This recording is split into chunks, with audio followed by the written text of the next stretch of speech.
Welcome back to TrueEarth Lore. I am Orange and I'm delighted to be back with you. Today we're going to be taking a bit of a peek at House GrimGloom, otherwise known as House Dark, one of the other main sources of power in TrueEarth. Most of what we know concerning this house is a mix of fact and rumour. No one outside of its membership is ever told or shown the full extent of its capabilities. Well, not the ones that matter. House GrimGloom was formed out of the merging of two, let's say, competing organisations. One was headed by the Grims and the other by the Glooms. They had different foci yet walked a common path in their research and technologies. Both were persecuted and shunned by various organised groups, as well as avoided by the general public. Neither minded, they were proud of what they had achieved, what they had inherited, and where they were heading. All the house's members characterise this with resilience in face of adversity that borders the unnatural. Their uncanny ability to slip away and readapt to the situation at hand is a sight to behold. How they do this is partially by being flexible in their thinking and approach to any situation, and partially by reinventing themselves, or, as some would term it, reconfiguring themselves. The Grims worked from the shadows. Well, most of them did. They were mysterious in their technological invention, and even more so in respect to the full scope of their capabilities. No one wanted to handle a device invented by the Grims, even if they would have been allowed to, because quite frankly one would never know exactly what such a device would do, how it worked, or what the side effects of unleashing it would be. Only the Grims knew that, and you would be damned before they would share even the smallest snippet of their knowledge with anyone. Many times, even members of their own group were often left clueless to the purpose or use of each other's inventions. As you can imagine, this often led to all sorts of, let us call them, incidents.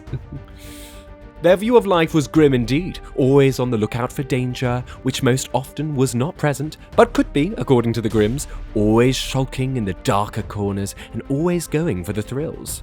This resulted in a group of highly unpredictable and completely unmanageable Grims who also had some insane technologies to unleash even more calamities, just to make their lives that touch more grim. The Glooms, on the other hand, were considered to be far worse than the Grims. I personally think they were far more alike than either of them cared to admit. The Glooms liked the hardcore side of darkness. The black holes, the dark matter, dark energy, and death itself all fascinated them to the point where they would happily jump into mortal danger. And a lot of them did end up dying for their passions, just to figure out everything they could about whatever had piqued their curiosity. And if they had to resort to extreme measures to do so, so be it! Unlike the Grims, the Glooms did not bother hiding in the shadows. They were the shadows, and the dark and gloomy oozed around them as a cloud of doom. The need to hide did not exist in their case, simply because people instinctively avoided them, and when too close, even ran off. An understandable reaction, in view of the fact that the Glooms condensed all sorts of unknown energies and matter not only within themselves, but in all the things they interacted with. From their attire down to their devices and even the food and drink they consumed.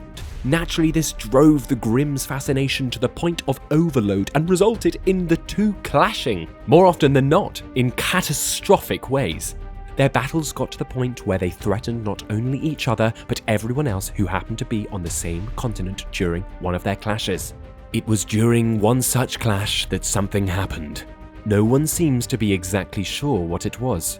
Rumours speak of a cocoon of pure blackness cracking open, others of a tear in the fabric of time and space, others of a portal to a distant universe, and so on.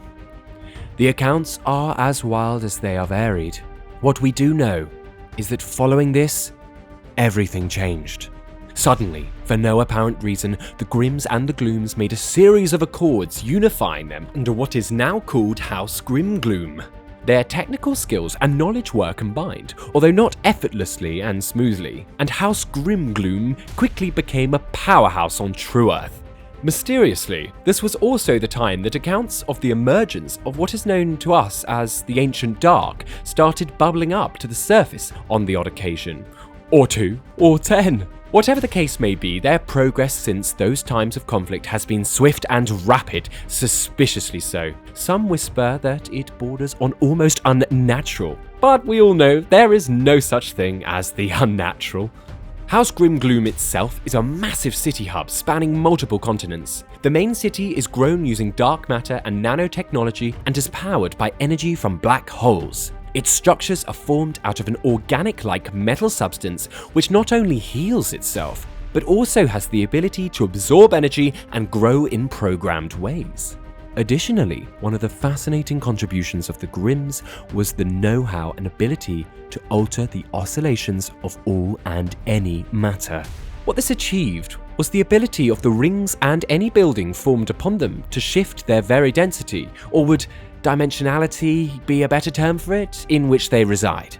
Don't be surprised when visiting House GrimGloom if at any point you feel the shift of the mass of air thickening from the usual to a slightly more viscous substance, and then to see those rings light up in the dark light and simply sink through the ground as if it was not solid at all. On a side note, the other major contribution of the Grims was that of invisibility. Their mastery of cloaking technologies, their bending of shadows as they term it, has advanced to the point where total and complete invisibility has not only become possible, but is commonly deployed by this house. What of the Glooms, you ask? Oh, don't underestimate their contributions. The entire house's power sources are a direct result of gloom techs. Sometimes, these are considered to be even more dangerous than those of the Wonkadoodles. And that is saying something. The extraction of power and matter from dark nebulae, black holes, and parallel dimensions is all thanks to the Glooms. But even more so than that, they have identified the unique properties of the force you call death and have made it their own. Well, almost. Their mastery of its domain and scope is unparalleled to such a degree that they are rumoured to have the uncanny ability of reaching into death itself and pulling someone who has just recently died back into the realm of the living. Or better yet, of pushing the living into the domain of the death without them having to die as a part of the process. It is said that when the Glooms of House GrimGloom fight at your side in battle, death is on your side, and its rumbling, horrific whispers and screams precede your enemy's doom as you enter into combat. It is for this one particular reason that everyone avoids entering into any type of conflict with this house. People find a way to work around them or avoid them, rather than to enter into conflict with them. And for House GrimGloom, this is totally fine. It is actually what they want, to be left to their own devices. Some fascinating features we see from their architecture are the tunnels that connect the central house to wherever they want them to go. These tentacle-like constructs span entire continents and provide travel faster than the speed of light. As the Grims would say, who needs to be limited by light? One should be careful to keep in mind that the dark is not chaotic, quite to the contrary. It is highly organized in its own manner. Everything has structure, and all structure has purpose, which complements the whole. The duality of this house is very noticeable. You will often find darker blues and blacks being a manifestation of gloom technologies in their effects, whereas the blacks in violet and orange shades belong to the Grims. When combined, all sorts of wonders are unleashed. As the Glooms say, all is contained in the dark, the sum of all existence here is to be found. And everything is born of dark and fades back to the dark. I hope this brief look at House GrimGloom has been interesting and informative. There is so much more to discover about this house, and hopefully I will be back with more videos about Grim and Gloom soon. Thank you for joining me today. I hope to see you in our next broadcast. Have a nice and productive day. This is Orange signing out for the time being.